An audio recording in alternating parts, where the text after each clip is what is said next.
پاکستان کی جو معاشرے کی ہماری جو سچویشن ہے ابھی، تو آپ کیا سمجھتے ہیں کہ اس قسم کا فتویٰ کیا پاکستان میں بھی اس کی ضرورت ہے؟ کیا کوئی فتویٰ ایسا فیوچر میں آنے والا ہے؟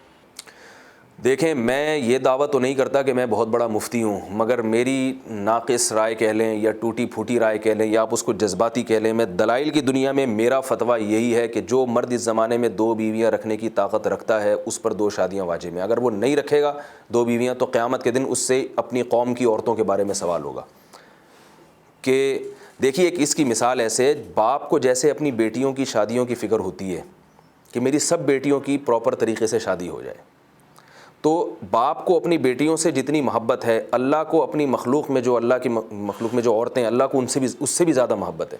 اور حدیث میں آتا ہے الخلق عیال اللہ، مخلوق اللہ کی عیال ہے۔ جیسے باپ کے لیے اولاد اس کی عیال ہوتی ہے نا، تو ایسے اللہ کے لیے مخلوق ساری گویا اللہ کی اولاد ہے۔ تو باپ کو اپنی اولاد سے اتنی محبت نہیں ہوتی جتنی محبت اللہ کو اپنی مخلوق سے۔ تو کیا اللہ یہ نہیں چاہیں گے کہ میں نے جتنی عورتیں پیدا کی ہیں، جو کلمہ پڑھنے والی ہیں، جو مجھے مانتی ہیں، ان سب کے گھر بس جائیں اور وہ زنا سے بچ جائیں اور ان کو کسی مرد کی کسٹڈی میں آ جائیں، جو ایک پراپر طریقہ ہے عزت دار لوگوں کے زندہ رہنے کا؟ تو کیا اللہ یہ نہیں چاہیں گے؟ اور اللہ تعالیٰ کبھی کسی ایسے نظام کو برداشت کر لیں گے کہ جس میں ان خواتین کی شادیوں کا انتظام ممکن نہ ہو؟ ایک بیوی والا سیٹ اپ ایسا ہے کہ اس میں ان خواتین کی شادیوں کا امکان ناممکن ہے، محال ہے۔ میں نے جیسے شروع میں ایک مثال دی نا کہ ہے ہی نہیں مرد، تو کہاں سے شادیاں ہوں گی؟ تو یہ جب ایک چیز ممکن ہی نہیں ہے تو اس ناممکن پر اگر کوئی عمل کرتا ہے تو اور اس میں لوگوں کا ساتھ دیتا ہے تو میں سمجھتا ہوں کہ گنہگار ہوگا۔ ہاں، یہ آپ سوال کر سکتے ہیں کہ اگر یہ واجب ہے تو اسلام نے اس کو واجب کیوں نہیں کیا؟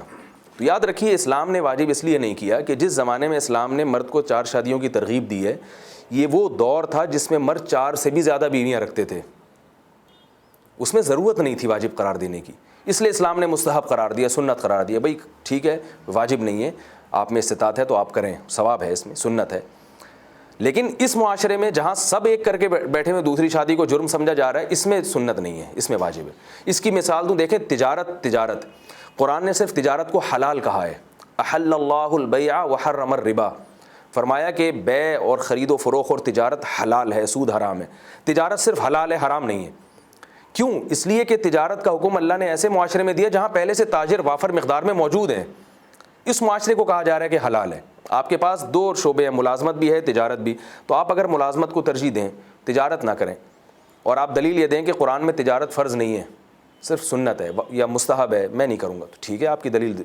لیکن اگر سارے تاجر ہڑتال کر کے بیٹھ جائیں اور تجارت کے لیے کوئی تیار ہی نہ ہو، پھر آپ یہ کہیں گے کہ تجارت صرف حلال ہے، ظاہر ہے پھر واجب ہو جائے گی۔ اس لیے کہ لوگوں کی بنیادی ضرورتیں پوری کرنے کے لیے جتنی تعداد میں تاجروں کا ہونا ضروری ہے، یا تاجروں کا تجارت میں جس حد تک مشغول ہونا ضروری ہے، وہ تعداد پوری نہیں ہو رہی ہے۔ اب تجارت کا حکم آہستہ آہستہ سنت سے واجب کی طرف منتقل ہوتا چلا جائے گا۔ تو 2-3 شادیاں بھی اس معاشرے میں مستحب ہیں جس معاشرے میں پہلے سے اس کا رواج ہو، خواتین کی بنیادی ضرورتیں پوری ہو رہی ہوں۔ جہاں نہیں رواج ہے، جہاں عورتیں بیٹھے بیٹھے گھروں میں بوڑھی ہو رہی ہیں، کنواری لڑکیوں کی شادیاں نہیں ہو رہی، طلاق یافتہ بیوہ کوئی پوچھتا ہی نہیں ہے، اور پوچھتے بھی ہے تو ایسے قوم کے گرے پڑے لوگ جن کو کوئی پہلی نکاح میں اپنی بیٹی دینے کے لیے تیار نہیں ہے، تو وہ اس قسم کے گرے پڑے لوگ جو ہیں متوجہ ہو رہے ہیں۔ تو ان حالات میں نہیں سمجھتا کہ جو مرد 1 سے زیادہ بیویاں رکھ سکتا ہے اس پر دوسری شادی واجب نہ ہو، اس کو چاہیے کہ وہ ہمت کرے اور اس حکم پر عمل کرے۔